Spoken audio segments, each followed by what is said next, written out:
नमस्कार दोस्तों, स्वागत है आप सभी का स्पेशल गुरुजी यूट्यूब चैनल पर। तो दोस्तों, आज की वीडियो है दिल्ली में एक स्पेशल एजुकेशन की नई पोस्ट के रिक्रूटमेंट रूल के बारे में। तो दोस्तों, ये गज़ट आपके सामने है, आप यहाँ पर देख सकते हैं। इस गज़ट की पब्लिशिंग की डेट है 26 दिसंबर 2020 और इसकी इशू की डेट है 23 दिसंबर 2020। तो आइए पढ़ते हैं पोस्ट का नाम क्या है और कितनी पोस्ट हैं और क्या क्या एजुकेशन क्वालिफ़िकेशन और क्या क्या एलिजिबिलिटी इस पोस्ट के लिए रखी गई हैं। तो आप यहाँ पर देख सकते हैं, ये गज़ट है दिल्ली राजपत्र, यानी ये वैकेंसी दिल्ली के लिए है। तो आइए पढ़ते हैं इस पूरे गज़ट को। आप यहाँ पर देख सकते हैं directorate of education inclusive education branch notification, जो इशू हुआ है 23 दिसंबर 2020 को और पब्लिश हुआ है 26 दिसंबर 2020 को। तो यहाँ पर short title and commencement. These rules may be called the Directorate of Education, Postgraduate Teacher, Special Education Teacher Recruitment Rule 2020। यानी पोस्ट का नाम है PGT स्पेशल एजुकेशन टीचर। जी हाँ दोस्तों, अभी तक आपने PRT स्पेशल और TGT स्पेशल की पोस्ट के बारे में सुना था। ये दिल्ली में नई पोस्ट क्रिएट की गई हैं जिसके रिक्रूटमेंट रूल्स बनाए गए हैं, जिसका नाम है post graduate teacher special education teacher. तो ये इस पोस्ट के रिक्रूटमेंट रूल के बारे में है। तो आइए पढ़ते हैं इसके बारे में। तो सबसे पहले नेम ऑफ द पोस्ट है PGT special education teacher. Number of post है 301। यहाँ पर स्टार लिखा है। Subject to variation dependent on workload, यानी वर्कलोड के हिसाब से ये पोस्ट कम या ज़्यादा की जा सकती हैं। Classification general central service non ministerial non gazette group B post है। पे लेवल रहेगा level 8। Whether selection post non selection post, तो सिलेक्शन पोस्ट है। एज लिमिट क्या रखी गई है? नॉट एक्सीडिंग 30 ईयर, यानी मैक्सिमम एज लिमिट यहाँ पर PGT स्पेशल एजुकेशन टीचर के लिए 30 साल रखी गई है। और गवर्नमेंट सर्वेंट के लिए 5 साल का रिलैक्सेशन यहाँ पर दिया गया है। और जो भी सेंट्रल गवर्नमेंट के नए रूल्स होंगे उसके हिसाब से रिलैक्सेशन यहाँ पर दिया जाएगा। इसके बाद यहाँ पर education and other qualification required for direct recruitment. तो अगर डायरेक्ट रिक्रूटमेंट होती है या फिर प्रमोशन से भी ये वैकेंसी भरी जानी है तो उसके लिए क्या क्या एसेंशियल और डिज़ायरेबल क्वालिफिकेशन चाहिए वो पढ़ लेते हैं। तो सबसे पहले master degree from recognised university, उसके बाद ये पहला क्राइटेरिया है। इसके बाद जो क्राइटेरिया रखा गया है वो है B.Ed स्पेशल एजुकेशन या B.Ed जनरल के साथ 1 साल का स्पेशल एजुकेशन में डिप्लोमा या फिर 2 साल का स्पेशल एजुकेशन में डिप्लोमा या फिर post graduate professional diploma in special education.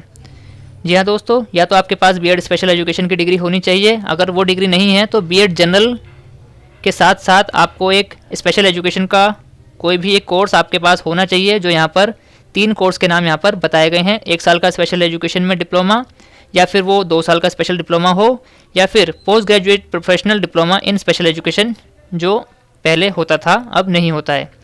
इसके बाद इन दोनों के बाद या फिर आपके पास B.Ed जनरल के साथ post graduate professional certificate in special education होना चाहिए, या फिर अगर ये भी नहीं है तो B.Ed जनरल के साथ आपको PG diploma in special education होना चाहिए या फिर PG diploma in special education multiple disability physical and neurological. इसके बाद है PG diploma in special education locomotor impairment या फिर सेरेब्रल पाल्सी। इसके बाद है secondary level teacher training course in visual impairment या फिर senior diploma in teaching the deaf या BA B.Ed in visual impairment, यानी इंटीग्रेटेड जो BA B.Ed होती है वो हो। इसके बाद तीसरी जो शर्त यहाँ रखी गई है registration with rehabilitation council of India. जैसे कि आप सभी को पता है कि कोई भी स्पेशल एजुकेशन से रिलेटेड कोर्स करने के बाद आपको RCI में रजिस्ट्रेशन कराना ज़रूरी होता है। तो रिक्रूटमेंट के लिए आपके पास ये रजिस्ट्रेशन होना भी ज़रूरी है। तो यहाँ पर मेन 3 चीज़ें रखी गई हैं। सबसे पहले आपके पास मास्टर डिग्री होनी चाहिए।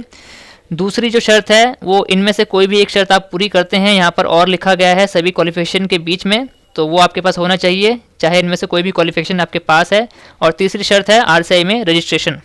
इसके बाद यहाँ नोट लिखा है qualification are relaxable at the discretion of DSSB competent authority for reason to be recorded in writing in the case of candidates otherwise well qualified।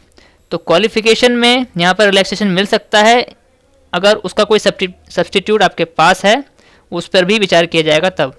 इसके बाद यहाँ पर एक्सपीरियंस नहीं मांगा गया है, क्वालिफिकेशन में डिजायरेबल नहीं मांगी गई है, एक्सपीरियंस डिजायरेबल नहीं है। तो ये सिर्फ एजुकेशन क्वालिफिकेशन जो एसेंशियल मांगी गई है वो आपके सामने है। इसके बाद 8वां पॉइंट है whether age and educational qualification prescribe for direct recruitment will apply in case of promotes.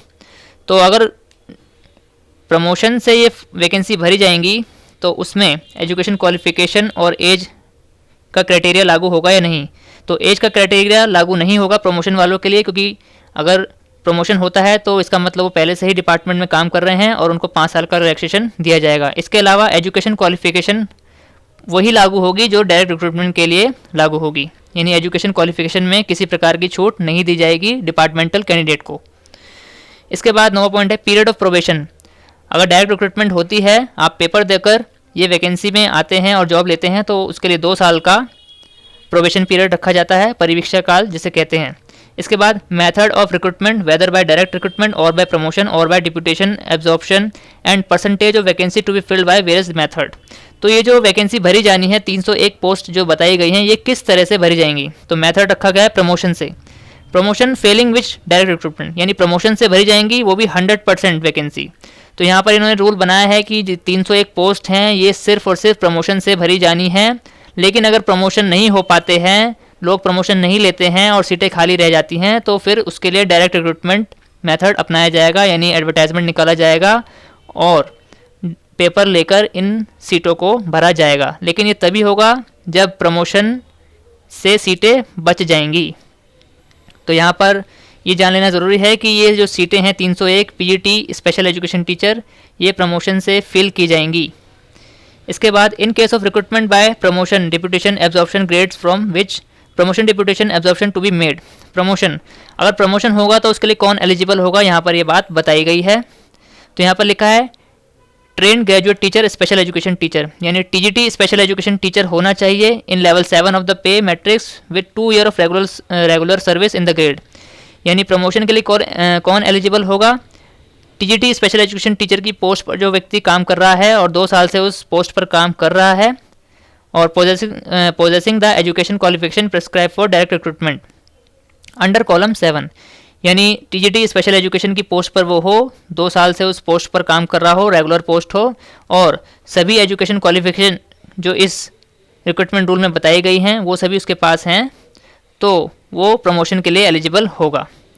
इसके बाद है if a departmental promotion committee exist what is its composition.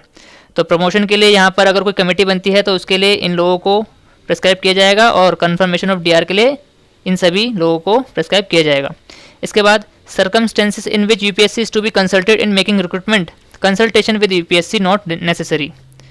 तो दोस्तों ये थे रिक्रूटमेंट रूल दिल्ली में पीजीटी स्पेशल एजुकेशन टीचर की post के लिए। तो उम्मीद है दोस्तों आपको ये जानकारी अच्छी लगी होगी। अगर आपको ये जानकारी अच्छी लगी है तो इस वीडियो को लाइक कमेंट और शेयर ज़रूर कीजिए।